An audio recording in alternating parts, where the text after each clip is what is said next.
welcome to week 4 of the I Formation. I'm Jeff Gibbons. And I'm John Moist. And boy, oh boy, a lot of upsets this week, as we already mentioned on our page this week. Took a bath on picks, but so did most of the experts. And, both of us hovered around 500 this week. I did get a couple on you this week. I'm feeling the Dolphin love, man. Feeling the Dolphin love. Oh no, it's the Miami Dolphins show. But You know what, though? Seriously, who'd have thought after week 3 that the Giants, Vikings, and Steelers will be a combined 0-9? Now, I mean, really, how many people are making that call? No one. And you got Kansas City and the Dolphins and Seattle all out at 3-0, and certainly more surprising of the rest. I mean, there's still other teams out there 3-0 with Denver, no surprise. Even the Patriots with the weak part of their schedule. But a lot of interesting developments early in the I'd say the first quarter of the regular season. Lots of injuries too. Kinds of some unconventional ones this week. Mm-hmm. We just heard this morning Nate Burleson in a car accident. Broke his arm in 2 places, gone for the season. Well, not like leaving it on the field, leaving it in your vehicle. Defensive end for the Cowboys, Anthony Spencer, just announced today season-ending microsurgery on that knee. Took 38 snaps. Wow. After that contract negotiation. So it's a lot of discontent around Jerry Jones and the Cowboys right now. But even some of the other things, like the safety Rashad Johnson, looking at his glove and finding his fingertip this week. I wonder how much the Saints pay for a fingertip. It was just too easy. Some of these games this week were just incredible, though, folks. I mean, 38-0, the Carolina Panthers beat the New York Football Giants. Yeah, I've been talking about Carolina and what a great team they have all year, and the one time I decided to go against them, they pound the Giants. Thanks for that. That's it. Kansas City winning and beating Philadelphia at home, 26-16. I did call LaShawn McCoy as my player of the week last week, and I did call him to go over 150 all-purpose yards, 158 yards on the ground, 41 yards receiving, for a total of 199 yards and a touchdown. Not a bad night's work if your quarterback finishes. I mean, usually with a stat sheet like that on one of your running backs, usually that's a favorable outcome, but not so much this week. Michael Vick could not finish in the red zone. Certainly, LaShawn McCoy is one of the best players in the game. He puts me in mind of Philadelphia running back Brian Westbrook. Kind of the same type of player there. Catches a lot of balls, runs a lot of yards. All-purpose player for sure. One of the best. Also, we had the Indianapolis Colts beating the San Francisco 49ers at home, 27-7. That defense, I think took a little shot this week after Aldon Smith's mishap with his vehicle. I don't think his heart was in the game. No. Well, actually, the Niners really didn't play ball at all in the second half. It's almost like they gave up. I don't understand what happened here. And given that the Colts have just made a huge trade in picking up Trent Richardson, definitely one of the best running backs in the game. 3rd overall pick, I believe, in the same year that Luck came over. So big pickup there for Indianapolis. They now have a running game to go along with a stellar passing game as well, and they're going to be tough. Nothing like efficiency. His first touch as an Indianapolis Colt goes into the end zone. I don't know if I'm just going to make them automatically playoff contenders yet. I think there's a lot of promise in that team, but as we had a discussion about that this week, I'm going to wait and see, because there's a few other surprises in that part of the woods as well, and I'm going to wait and hold judgment. We also saw the Monday nighter with the Chicago Bears destroyed the Pittsburgh Steelers. I think I heard that somewhere else before, didn't I? What is it I said? I said that they would something about a rotten carcass. Anyway, I can't remember. Sorry, Graham.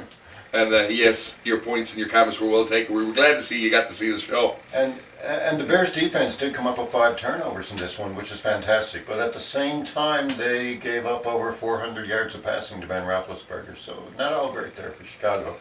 But once again, Bears winning on turnovers. That's right. That's where the game is won and lost. And we talked about this time after time with the Chicago Bears defense. And they were a premier defense in this league. And as you pointed out, all those defensive linemen with all those years of experience in those corners.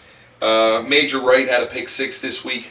Yeah. You know? I believe he had a forced fumble as well. Yeah, forced fumble. There were a couple of forced fumbles, 5 turnovers altogether. There were 2. There was actually a punt return, I think, too, for a score. I mean, they did everything right there. You can't let this team do that to you. I mean, and like you said before, just because a quarterback throws for 400 yards in the National Football League, even for a couple of touchdowns, it's all about the turnovers. You got to play mistake-free ball, and that's what cost the Pittsburgh Steelers yet their 3rd straight game, and now it's been, oh my, I don't even know how many years. Is it 1986 since they've been 0-3? It's something ridiculous like that. I don't think it's getting any easier for them this week going into Minnesota, but we're going to talk about that in a few minutes. So, yeah, some interesting things happened this week. Stick around. We're going to tell you what we think, and we're actually very, very close on our picks this week. And the last time we differed in as little as we did, that was last year, and there was some magic happened. So hopefully we can recreate that, so stick around. Hey, welcome back to the I Formation. We're here with our picks for week number 4. And the first game we're going to look at is a Thursday nighter between San Francisco and St. Louis. Who do you like, Jeff? One of the many games I think we're going to decide this week are going to be one on the road. And I see San Francisco bouncing back big this week. St. Louis, difficult team to play at home defensively, but I just don't think they're going to be able to shut down this team. And St. Louis did, I think, win one against San Francisco last year and tied in the other one 24-24. So tough team to play at home, and they do play, especially their divisional games, they play tough at home. But I don't think St. Louis has much of a running game, and their run defense was really torched last week by Dallas. And I think Frank Gore is going to come up with a big game here, and I just don't see Harbaugh losing 3 in a row. I just don't see it. I think he's going to employ that Reed option again. He says it's not going anywhere. I mean, he was criticized about it now in the last couple of anemic weeks of offense, but I think this is a good chance to reestablish and get the ball on the ground and establish the run. Next, we got Seattle going into Houston. What do you like there? Houston didn't look very good last week. They couldn't score a touchdown against Baltimore. They ended up with 3 field goals. Seattle is just looking phenomenal. I mean, they did play Jacksonville, I know, but I mean, the fantastic game that they put ahead offensively and defensively. And right now, I just think that Seattle is a better football team, and I'll look for Seattle to go in. I think Houston may keep this one close, but I think I'll have to pick Seattle on the road to come up with the win. Absolutely. Next, we got Cincinnati going into Cleveland in the dog pound. Always a great game, Battle of Ohio. It is a great game, and Cleveland certainly came up with a big win last week going into Minnesota. And Brian Hoyer came up with a big game in this one, throwing for over 300 yards. I just don't think that Cleveland has enough to beat Cincinnati, because of Cincinnati's front 7 will be up against Brian Hoyer all day long, and they just have a better front 7 than Minnesota does. And I think Cincy is going to win this one. I think they're going to win it handily. Okay. Agreed. Next, another divisional rivalry. We got Chicago going into Detroit. Chicago in Detroit. Always close. What do you think? Bears. Yeah, I think the Bears are going to... It's going to be a close game. It always is between these two teams. I just think that that the Bears have a better defense. And the Bears have been playing Cutler, watching the game there last week. They've been coming up with these really short passing plays. And I know Cutler has only been sacked, I think, once this year. And I think it's a lot less to do with the offensive line, which has been doing a great job anyway. But I think it's just how fast he gets rid of the ball. He's got that ball out in under 2 seconds a lot of the time, going to short passes along the sidelines, and it's a really good game plan. And I see Chicago winning a close one in Detroit. Absolutely. Next, we got the rough and ready Indianapolis Colts going into Jacksonville. Jacksonville has nothing. Come on, really. Next! Yeah. Indianapolis. In a big way. Arizona now next to take on the Tampa Bay Buccaneers, who have really been slated so far early in this season. They've had it rough. They're better than their record. I think Doug Martin is due for a big game here. Although Arizona, I think Arizona has that type of team that's going to stick around most games. They have a very strong defense. Carson Palmer, their quarterback. I think they can keep it close.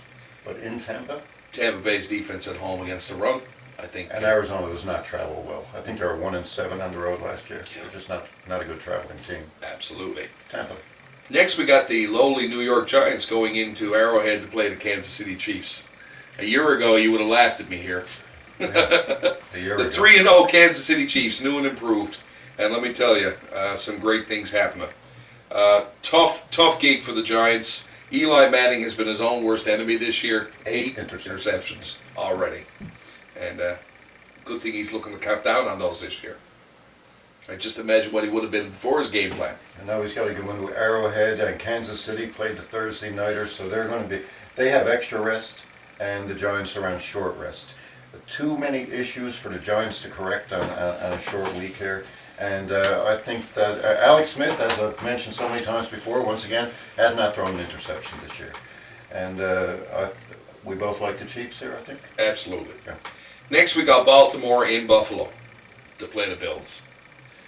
Ravens look like the Ravens from last year. Just getting Last week. stronger and stronger and stronger. Yeah. You're right. That team is just playing well all around. So Buffalo has had it rough. They were in close and in tight against the Patriots, right, and against the Jets. They're better than their record shows, actually, too. I would like to see them ahead of the Jets in the standings. They deserve to be ahead of the Jets, but I still don't think they're any match for the Baltimore Ravens.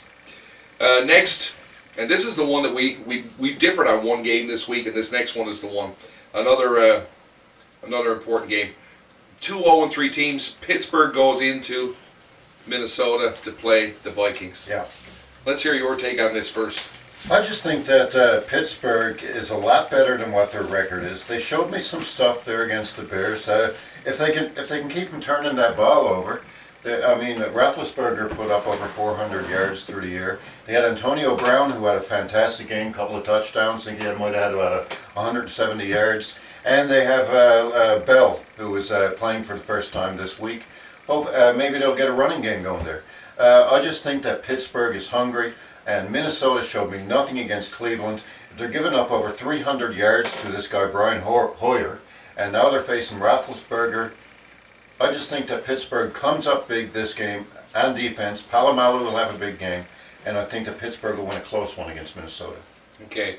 I'm more going here on the wild X factor, and I think it's Christian Ponder playing for a game for his life. I think if he loses and goes to 0-4, he sits on the bench. And I think Matt Castle takes that starting position in Minnesota. So this may be something that he's going to have to come out and establish. He's a franchise quarterback. And I think Adrian Peterson has been playing a little bit less than 100%. I mean, he's for any other running back, he's been having a superb season. He's running 80, 100 yards a week. But you know what? Peterson's an explosive player. I think if he comes up with a big game and they get the ball on the ground, I think the best defense is a good offense, and keeping that ball away from the Pittsburgh Steelers and Roethlisberger.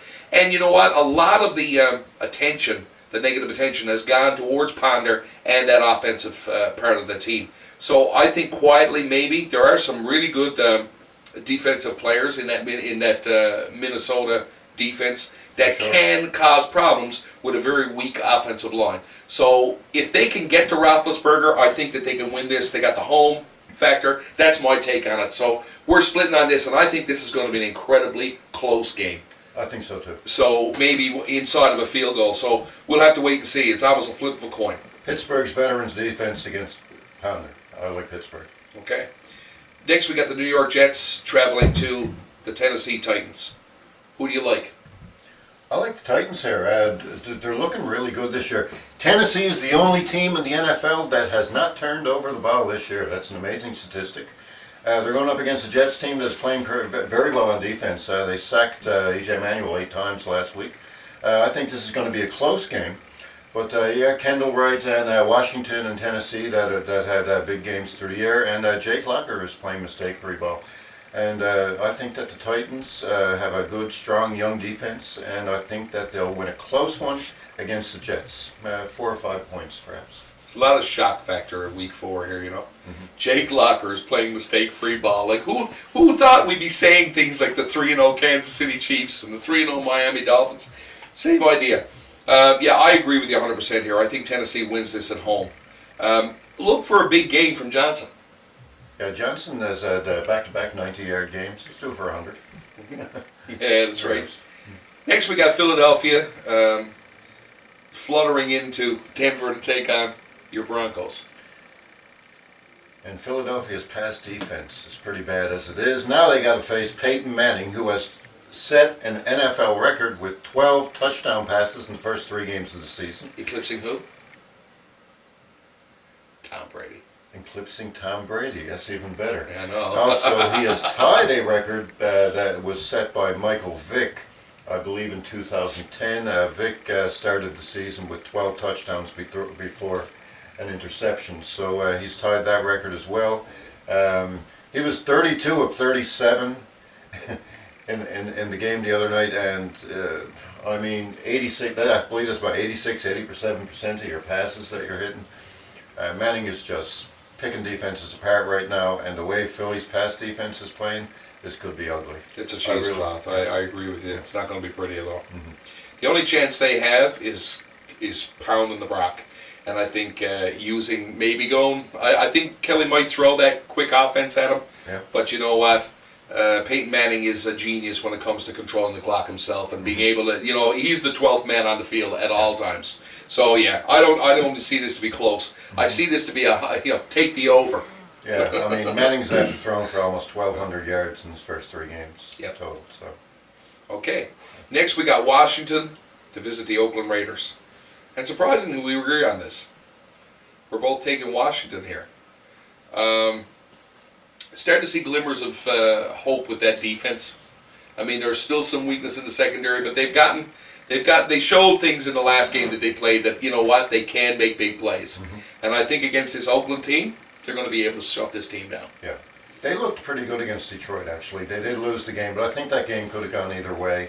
And they had a touchdown that was brought back there at the last. They didn't hold on to the ball there in the end zone, where they could have beaten the Lions very easily. And now they're up against an Oakland team, which I just said allowed Peyton Manning to hit 87% of his passes. So Oakland's pass defense is weak. RG3 is looking for a win here, and I think the X factor is Alfred Morris on the ground. And I think that just Washington has more than Oakland does right now. I like Washington to win this one by 10 points. Me too. Good call. Yeah. Next, we got Dallas going into San Diego to play the Chargers. And a year ago, I would have laughed at this. I really would have seen this totally different. But you know what? How about Tony Romo and those Cowboys? Yeah. They've just each week they find different ways to impress me. Mm-hmm. And DeMarco Murray as well. DeMarco Murray. Mm-hmm. I just think that the San Diego team, even though they're at home here, I still think that the Dallas Cowboys are just too much for them. Yeah, there's too many threats. Too many weapons there. Yeah, I mean, and San Diego's defense is pitiful. Their pass defense is just got to be probably the worst in the NFL right now.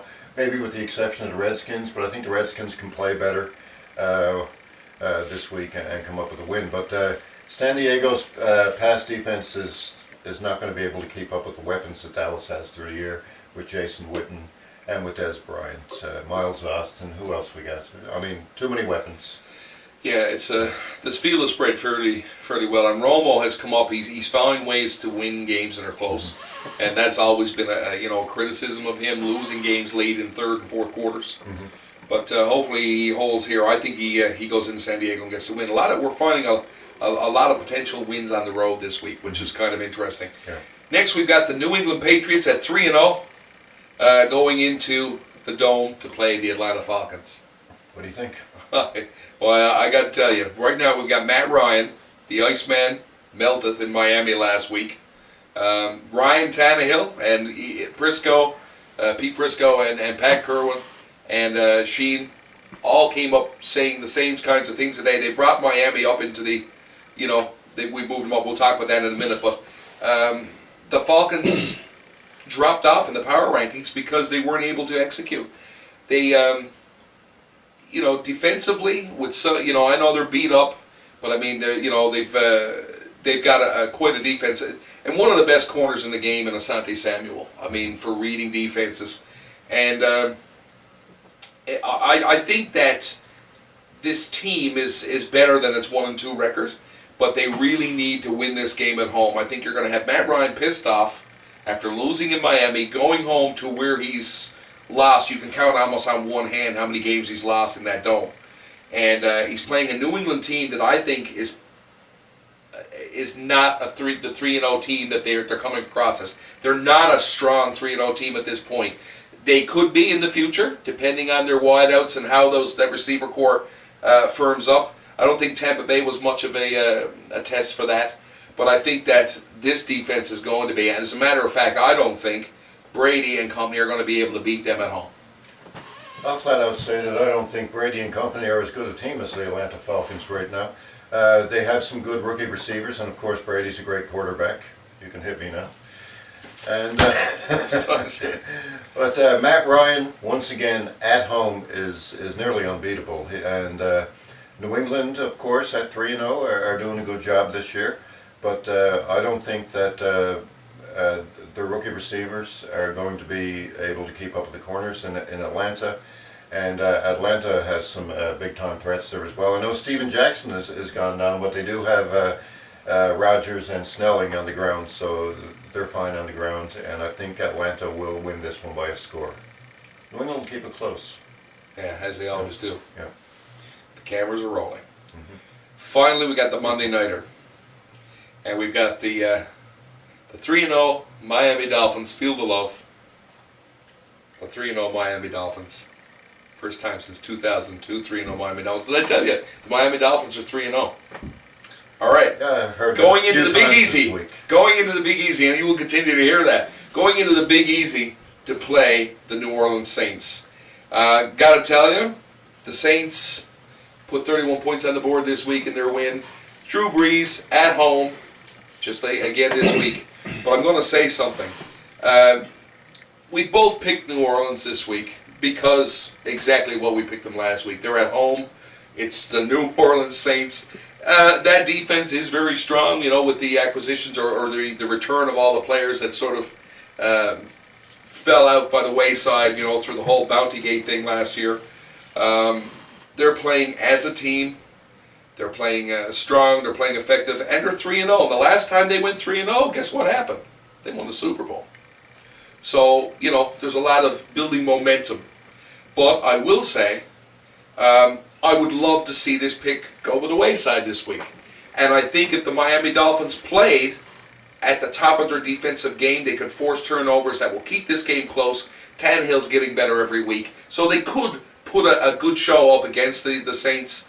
Realistically, I think they're not going to win the game, especially with Dimitri Patterson now retweaking his groin this week.